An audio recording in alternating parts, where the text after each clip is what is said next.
My dad picked his new wife over me, so I moved in with my brother. Then he showed up begging. But I hit him with the truth he couldn't handle. Alright, so my name's Jason, and I'm 17. Life's been pretty messed up for a while now, especially ever since my dad remarried. I didn't think it was possible for things to get this complicated, but here we are. It's been a wild ride, and honestly, I feel like I'm stuck in a nightmare I can't wake up from.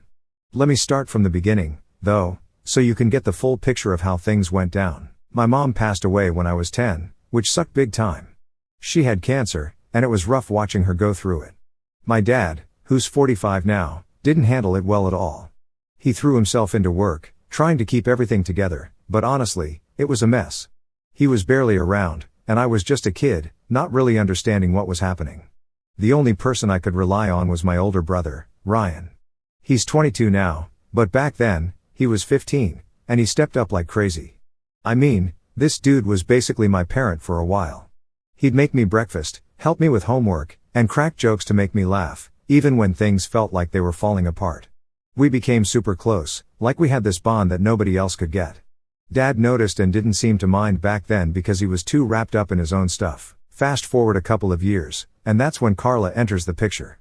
She's 40, works with my dad at his law firm, and came into our lives not long after her divorce. She's got a daughter, Molly, who's just a year younger than me. So, yeah, I was cautious when Dad introduced them, but I wasn't completely against the idea at first. I figured, maybe this is what Dad needs, you know? Maybe having someone around could make things better. Well, I was wrong. Things went from kind of okay to a complete mess faster than I could have imagined. Within 6 months of meeting Carla, they were engaged. I swear, it felt like I blinked, and suddenly my dad was planning a wedding. I remember just sitting there, wondering how everything moved so fast. I wasn't ready for any of it. One minute, it's just me, Dad, and Ryan, and the next, I'm standing in this fancy bridesmaid suit at their wedding, watching two people I barely knew become family. The whole day was weird. Ryan saw I wasn't feeling it, so he spent the entire reception making goofy faces at me from across the room to cheer me up. That's when Carla really started to show her true colors. She wasn't too happy about Ryan's little antics and pulled him aside, telling him he needed to act more appropriate. Really? Dude was just trying to make me feel better. It wasn't even a big deal, but she made it one. Living with Carla and Molly after that was rough. Carla was nothing like my mom. She was strict, always making up rules about everything. I'm talking curfews, chores, and even how I should dress. Molly was cool with it, I guess. She liked the structure, but for me, it was suffocating. I missed how things used to be, where life was a little more relaxed and Ryan would come by to hang out. Thank God for Ryan, though, because he didn't disappear when Carla moved in. He'd still come over to the house, usually with some prank or joke ready to go to lighten the mood. One time, he showed up wearing a full-on Superman costume, no joke. He walked in, cape and all, and claimed he was there to rescue me from the evil stepmother.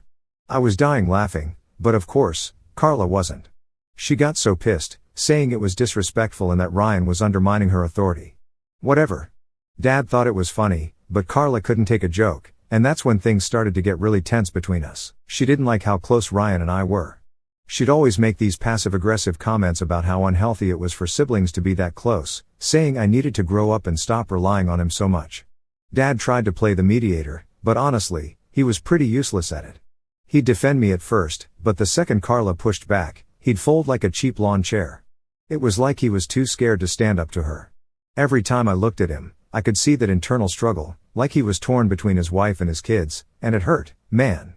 It hurt to see that he might actually choose her over us. The breaking point came last week during our Labor Day barbecue.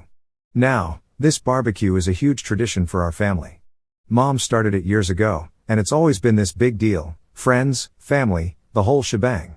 Ryan had just moved back home after graduating college, and I was psyched to have him around more. We were all hanging out by the pool, and I decided to sneak up on Ryan and push him in. It's a game we've been playing since we were little. He came up laughing, like always, and grabbed my ankle, pulling me in after him. We were both dying laughing, just like old times. But, of course, Carla had to ruin it. She stormed over, face red, yelling at Ryan, saying he could have hurt me and that he was being irresponsible. I tried to explain that it was my idea, but she wasn't having it. Then she turned on me, saying I was too old for this kind of behavior and needed to grow up.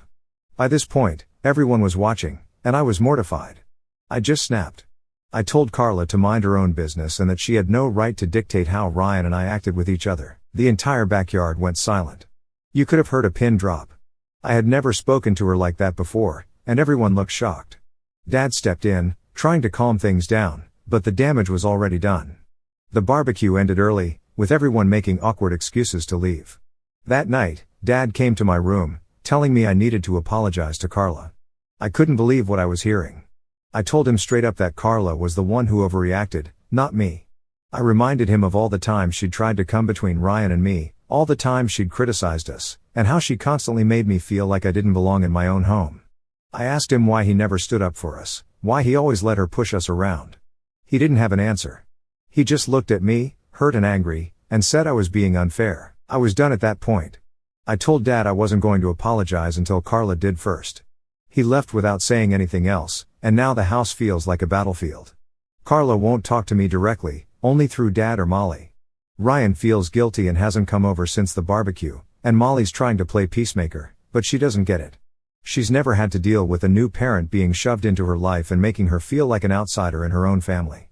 And that's where I'm at now, feeling stuck, lost, and not sure what to do next. So, after the whole barbecue mess, things at home got real awkward.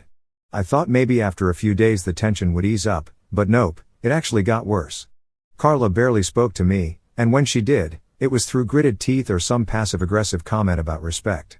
Molly was still trying to play peacekeeper, but her whole can't we all just get along vibe was seriously starting to grate on me. I get it, she's used to this structured, perfect life, but that's not how I roll. I never had to deal with this kind of nonsense before Carla came into the picture. Anyway, I figured Ryan would step in and help. You know, like he's always been there for me, so I assumed he'd come around and try to lighten things up or at least have my back.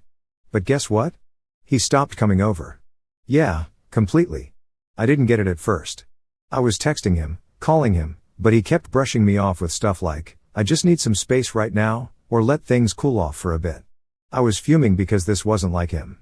Ryan always had my back, and suddenly, he was gone when I needed him the most. So, I finally cornered him on the phone and asked what the hell was going on. That's when he dropped the bomb. Yeah, I know I said I wouldn't use those types of words, but this one felt like a bomb to me.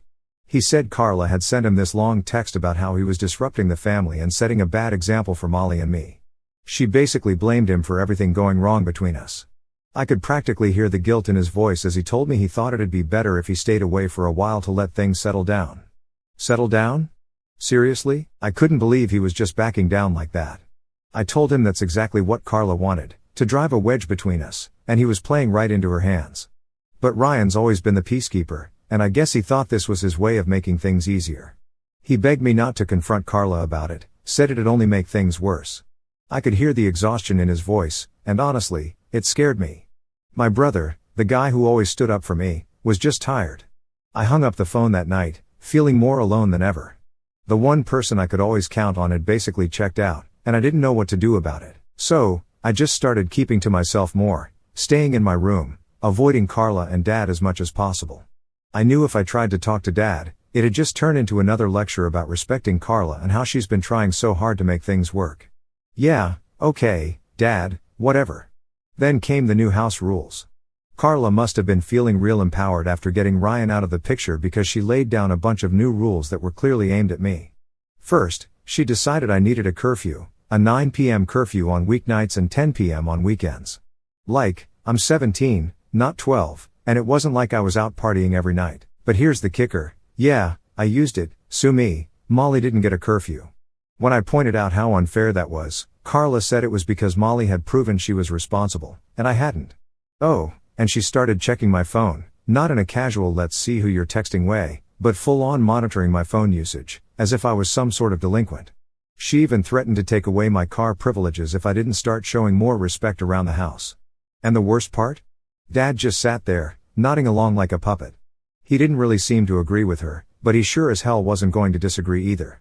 It was like every time Carla pushed, Dad caved, and I felt more and more isolated. The breaking point came when I overheard them arguing about me one night. I wasn't trying to eavesdrop or anything, but our house isn't exactly big, and when voices get raised, you can hear everything. Carla was saying that it would be best if I went to live with my grandparents for a while, you know, to learn some discipline. She even had the nerve to bring up how her parents sent her to live with an aunt during her rebellious phase and how it straightened her out. I was furious. I felt like I was being pushed out of my own home just because I wasn't fitting into Carla's perfect little family plan. And the worst part? Dad wasn't fully against the idea. He wasn't all in, but he wasn't shutting it down either. That hurt more than anything. Like, after everything we'd been through, after losing Mom and trying to rebuild our lives, he was just going to let Carla push me away like that? I didn't know what to do. I felt trapped. I couldn't talk to Dad because he was clearly under Carla's thumb, and Ryan had bailed on me. Molly was trying to play it cool, but she didn't get it. She had never had to deal with losing a parent or suddenly having a new one forced into her life. This was normal for her, but for me, it felt like I was losing everything all over again. My home, my family, and even myself. That's when I started thinking about moving in with Ryan. He'd offered before, but I didn't take it seriously until now.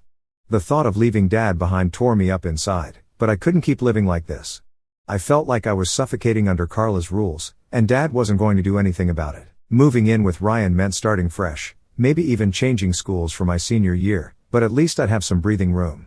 I spent a lot of time thinking about Mom during all this. I'd sit in my room, looking at old photos or flipping through the photo album she made me before she died.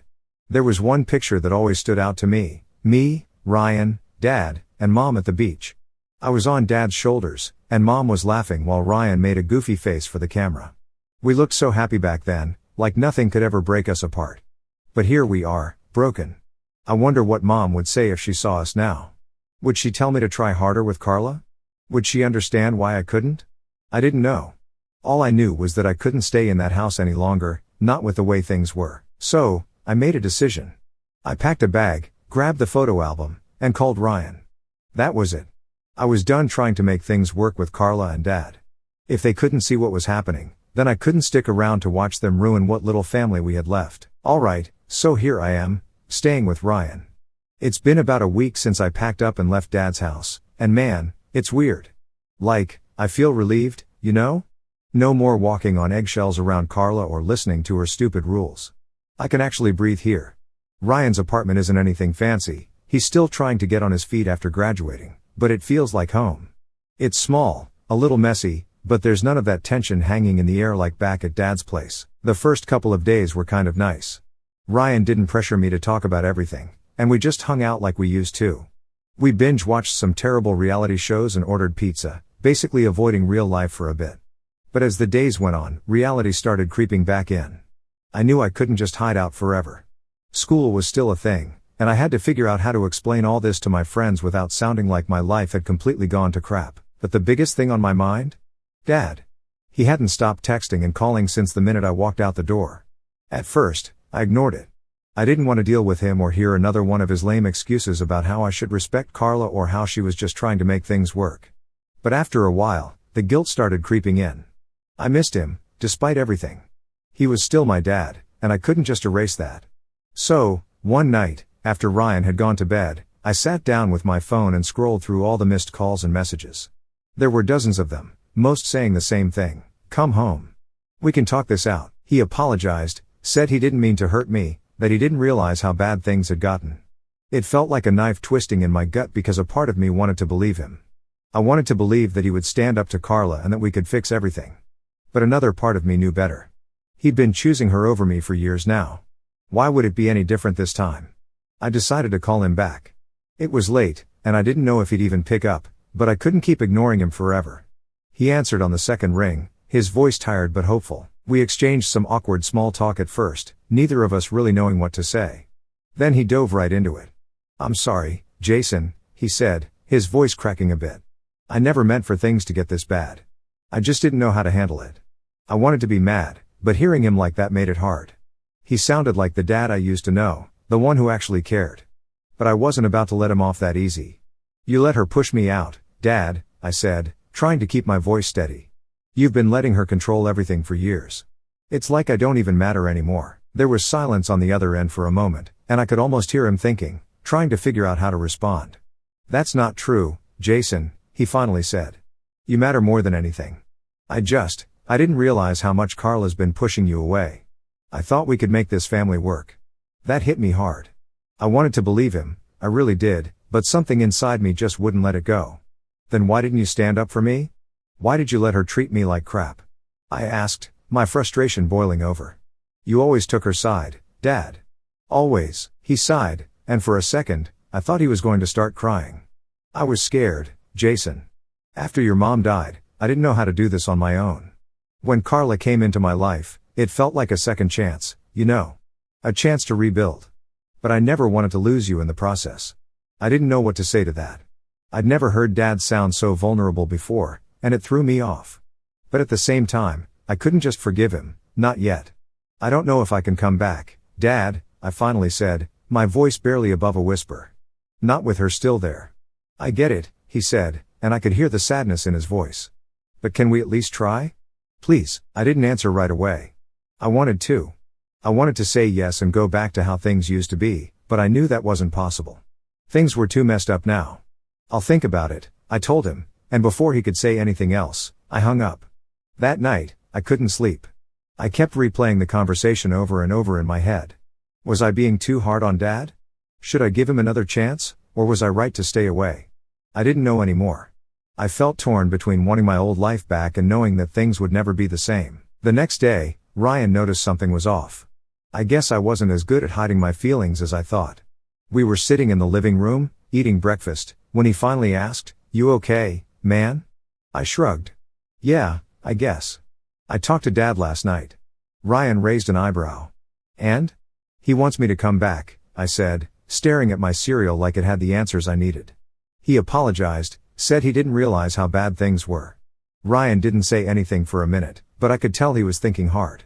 Do you believe him? That was the million-dollar question, wasn't it? Did I believe Dad?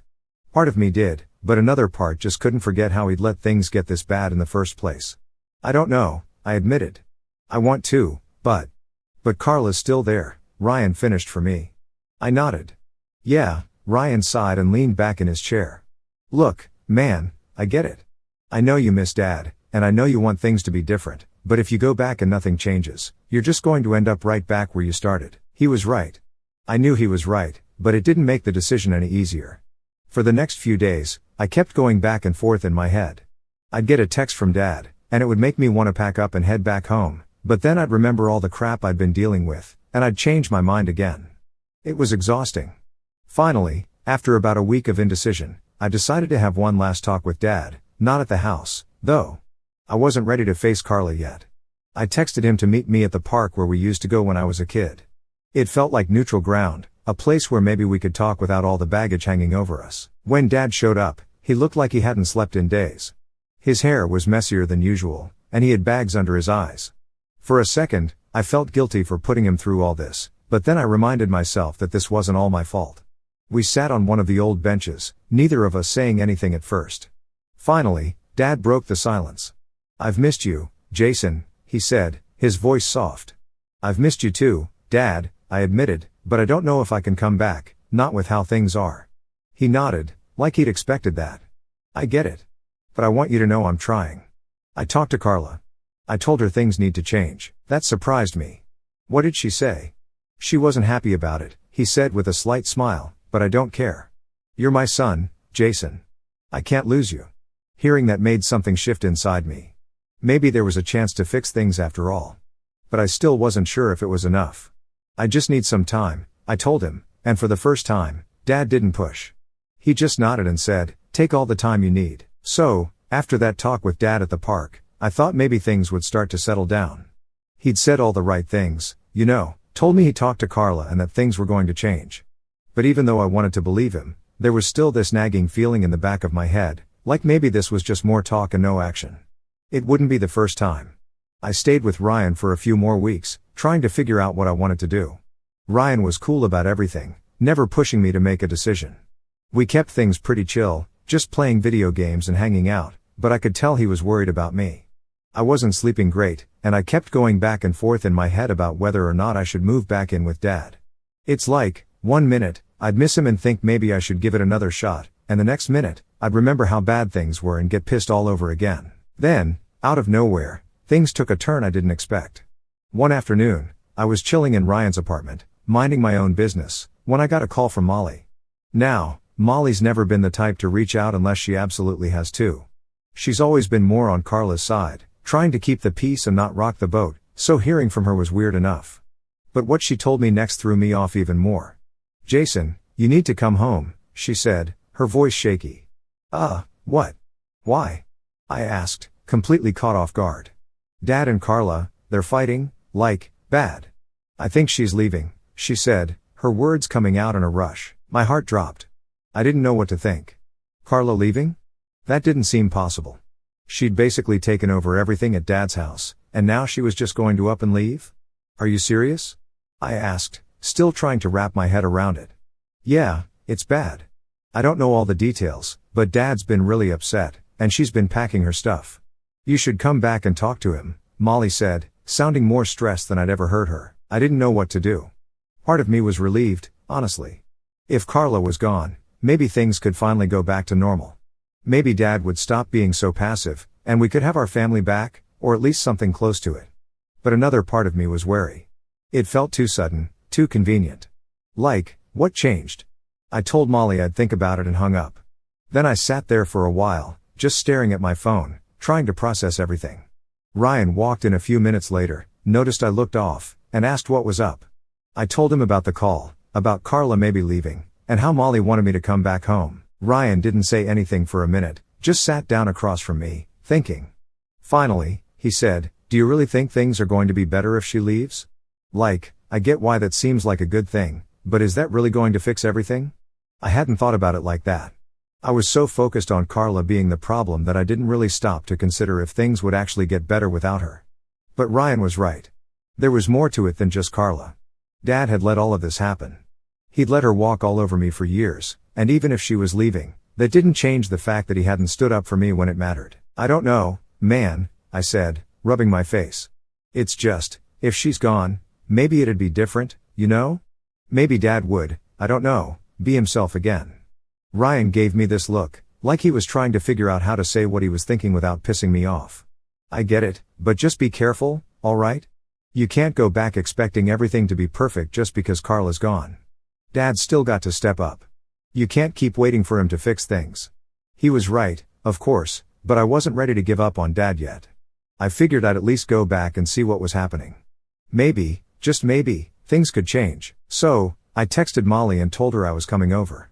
The whole ride there, I was on edge, my mind racing. What would I find when I got there? Would Carla be gone already?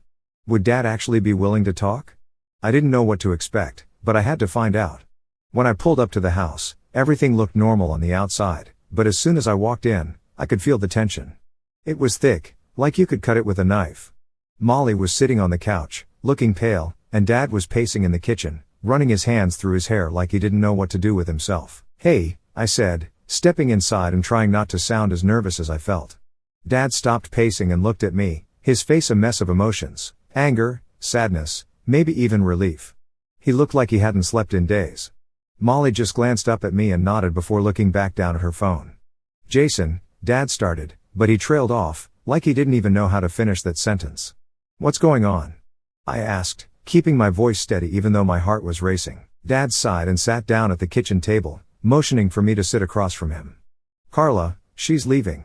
She said she's had enough. I don't know what to do." I blinked, still trying to make sense of it all. "Why is she leaving now?" He rubbed his eyes, looking more exhausted than I'd ever seen him. "We've been fighting for weeks. After that talk I had with you at the park, I tried to set some boundaries with her, told her things needed to change, but she didn't take it well. She felt like I was choosing you over her." My stomach dropped. Was this my fault? Did Carla leave because of me?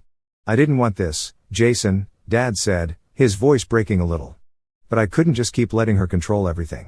I tried to make it work, but I didn't know what to say." Part of me was glad he'd finally stood up for me, but the other part felt guilty as hell. I didn't want to break up his marriage, even if Carla was awful. I just wanted things to be fair, to feel like I mattered. "Do you want her to leave?" I asked, trying to figure out where his head was at. Dad looked at me, his eyes filled with pain. "I don't know. I love her, but I can't lose you. I don't know what the right thing is anymore." For the first time in a long time, I saw how broken he was. He wasn't the strong, put-together dad I remembered from before Mom died. He was just a guy trying to hold his life together, and it was all falling apart. We sat there in silence for a while, neither of us knowing what to say. Molly had disappeared upstairs at some point, leaving Dad and me to figure this mess out on our own. "I'm not saying I'm ready to come back," I finally said, breaking the silence, "but if things are going to change, if you're really going to put me first, maybe we can work on this." Dad nodded, his eyes filled with hope. "That's all I want, Jason. I just want us to try. And maybe, for the first time in a long time, we actually could." All right, so after that conversation with Dad, I didn't really know where things were going to go. I mean, he said all the right stuff, but after everything that had happened, I wasn't sure if I was ready to just move back in and pretend like things were fixed. It felt too soon, and even though Carla was packing her bags, that didn't mean the whole problem was magically solved. For the next few weeks, I stayed with Ryan, but the whole situation at home kept weighing on me. Molly would text me little updates here and there, like how Carla had taken a bunch of her stuff and was staying with a friend, but she hadn't fully moved out yet. And Dad?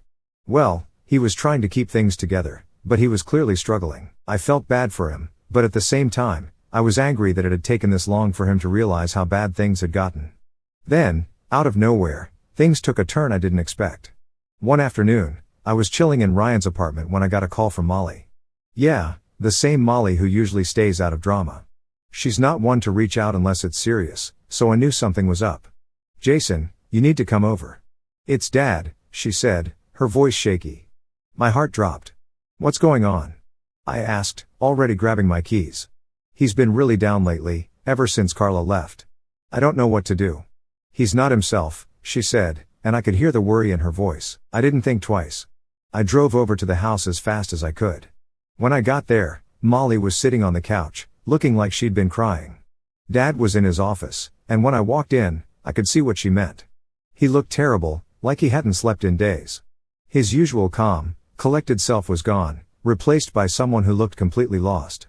"Dad," I said quietly, stepping into the room. He looked up, and for a second, I wasn't sure he even recognized me. But then he gave me a tired smile. "Hey, Jason." I sat down across from him, not really sure what to say.